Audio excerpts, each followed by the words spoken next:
پھر بھر رہا ہوں خامۂ میگاں بخون دل، پھر بھر رہا ہوں خامۂ میگاں بخون دل، ساز چمن ترازی داماں کیے ہوئے۔ السلام علیکم ناظرین۔ تو مدت ہوئی ہے یار کو مہماں کیے ہوئے، جوش قدح سے بزم چراغاں کیے ہوئے۔ اس غزل کو آگے بڑھاتے ہوئے کچھ اور اشعار لے کر آپ کی خدمت میں حاضر۔ چنانچہ جیسے میں نے عرض کیا تھا کہ اس غزل کی ردیف اور اس غزل کا انداز جو ہے وہ غزل مسلسل کا سا ہے۔ اس میں اگرچہ مضامین کا تنوع ہے، لیکن پھر بھی مضامین کے اندر ایک باہمی ربط جو ہے وہ موجود ہے۔ یعنی غالب ہر شعر میں کہتے ہیں کہ میں نے اب اس کام کا تہیہ کر لیا ہے، اب یہ کرنے لگا ہوں، اب یہ کرنے لگا ہوں، اور اس کے ساتھ ساتھ جس انداز میں کرنے لگتے ہیں، جس یوں سمجھے کہ طور سے وہ کرنے لگتے ہیں، وہ بھی جو ہے بیان کرتے ہیں۔ چنانچہ آئیں بلا تاخیر اس شعر کی تشریح کرتے ہیں اور کہتا ہے کہ پھر بھر رہا ہوں خامۂ میگاں بخون دل۔ خامۂ میگاں، میگاں کا قلم، کیا خوبصورت تشبیہ دی ہے، بہت ہی خوبصورت تشبیہ دی ہے۔ اور پھر یہ ہے کہ خامہ بھرنا، یہ جو اس دور کی جنریشن ہے شاید ان کے لیے تو یہ نیا لفظ ہوگا، لیکن ہم لوگ جو پرانے ہیں ہمیں تو اچھی طرح سے معلوم ہے کہ جب ہم اسکول میں پڑھتے تھے تو ہم کہا کرتے تھے کہ میں اپنا قلم جو ہے سیاہی سے بھرنے لگا ہوں۔ چنانچہ پھر اس میں سیاہی بھر لیتے تھے تو اس سے لکھتے رہتے تھے۔ تو بعین ہی غالب جو ہے اس وقت اپنی میگاں جو ہے، اور میگاں کے بال تو آپ نے دیکھے ہوں کہ وہ قلم نما لمبے لمبے، ان سے جو ہے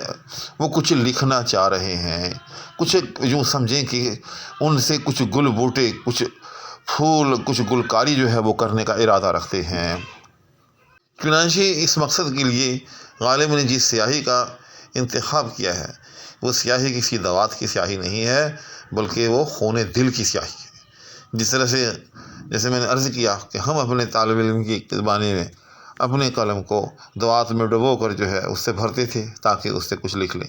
اسی طرح سے مرزا غالب نے کیا کیا ہے، اپنی میگاں کا جو قلم ہے اس کو خون دل کے اندر جو ہے وہ ڈبو رہے ہیں اور اس کو بھر رہے ہیں۔ یعنی وہاں سے خون جو ہے ان میگاں کے اندر جو ہے وہ داخل کر رہے ہیں، جس طرح سے ہم لوگ دوات میں قلم کو ڈبو کر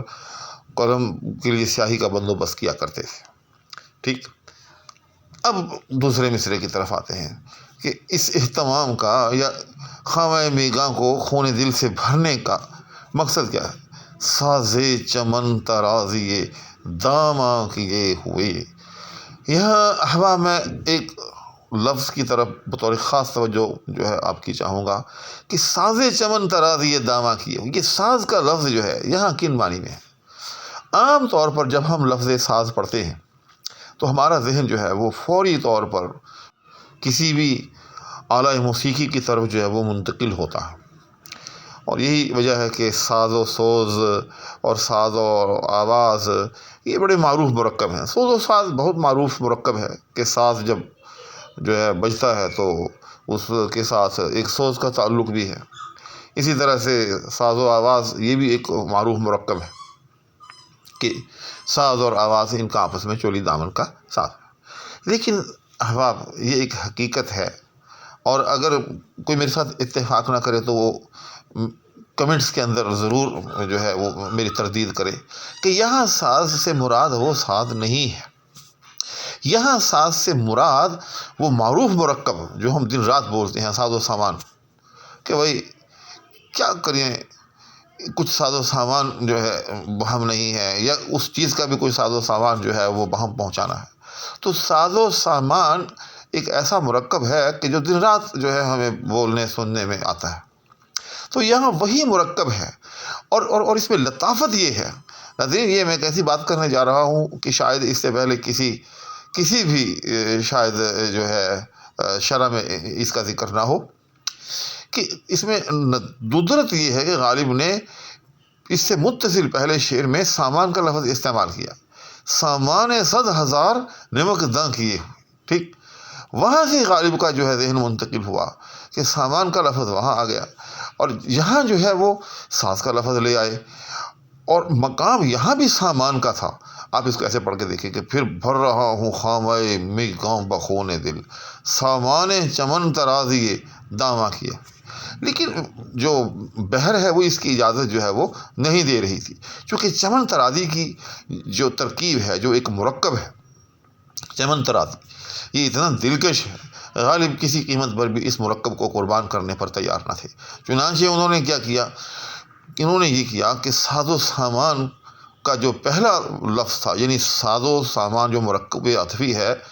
اس میں سے جو پہلا لفظ ہے ساز اور بمعنی سامان، چونکہ مرکب کے اندر جو بھی دو لفظ آپس میں اکٹھے کیے جاتے ہیں ان میں کوئی نہ کوئی آپس میں جو ہے وہ یوں سمجھے کہ وجہ اشتراک ضرور ہوتی ہے۔ تو ساز و سامان جب ہم کہتے ہیں تو اس میں وجہ اشتراک یہی ہے کہ دونوں کے اندر جو ہے کسی چیز کو بنانے کا، جیسے ساختن سے سازت، آپ جانتے ہی ہوں گے فارسی میں ساختن مصدر ہوتا ہے اور اس کا جو ہے مضارع سازت ہے۔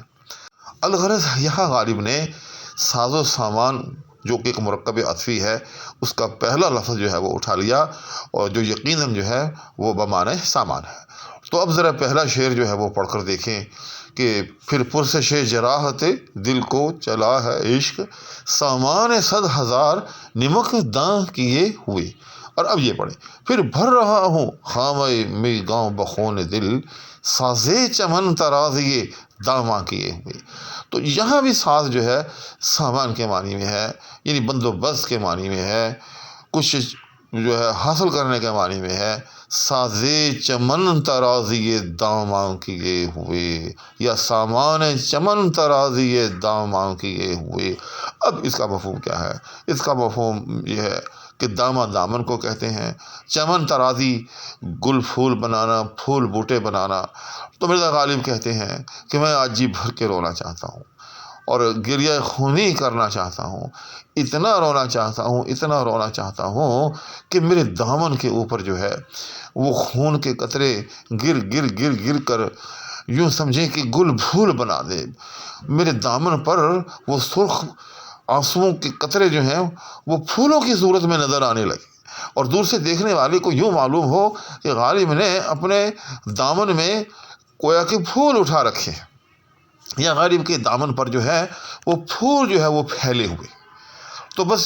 یہی اس وقت میری تمنا ہے، اسی کا سامان کرنے کے لیے میں نے اب کیا کیا ہے کہ اپنی میگاں کا خامہ جو ہے اس کو اپنے خون دل میں ڈبو کر وہاں سے بھر رہا ہوں، تاکہ میرا خامہ میگاں خوب اچھی طرح سے بھر جائے اور میں پھر جی بھر کے روں، جس کے نتیجے میں جب اشک بہیں اور دامن پر گریں تو وہ پھولوں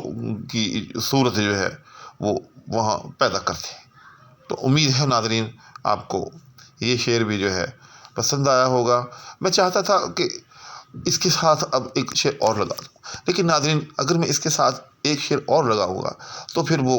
یوں سمجھیں کہ براہ راست نظر نہیں آئے گا، کیونکہ جب میں یوٹیوب پر اس ویڈیو کو اپلوڈ کروں گا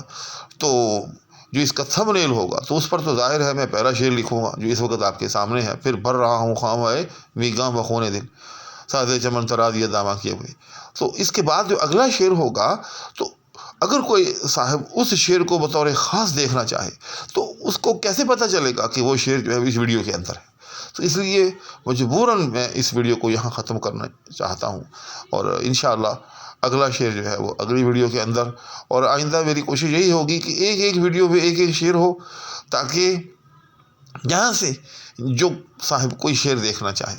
براہ راست ویڈیو کو جو ہے وہ کلک کر سکے، براہ راست تھمبنیل کو دیکھ کر اس ویڈیو تک پہنچ سکے۔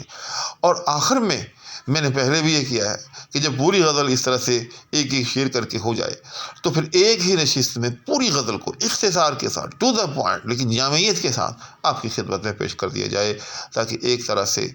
یاد دہانی بھی ہو جائے، اور دوسرا یہ کہ اگر کوئی صاحب ایک نشست کے اندر تمام اشعار کی تشریح سمجھنے کا ارادہ رکھے تو وہ ایک ہی نشست کے اندر جو ہے وہ ساری کی ساری غزل جو ہے وہ سمجھ سکے۔ تو انشاءاللہ جیسے ہی یہ غزل ختم ہوگی اس پوری غزل کی تشریح جو ہے ایک نشست میں بھی آپ کی خدمت میں پیش کی جائے گی۔ اس وقت تک کے لیے فقیر کو اجازت دیجیے، اپنا بہت سا خیال رکھیے گا،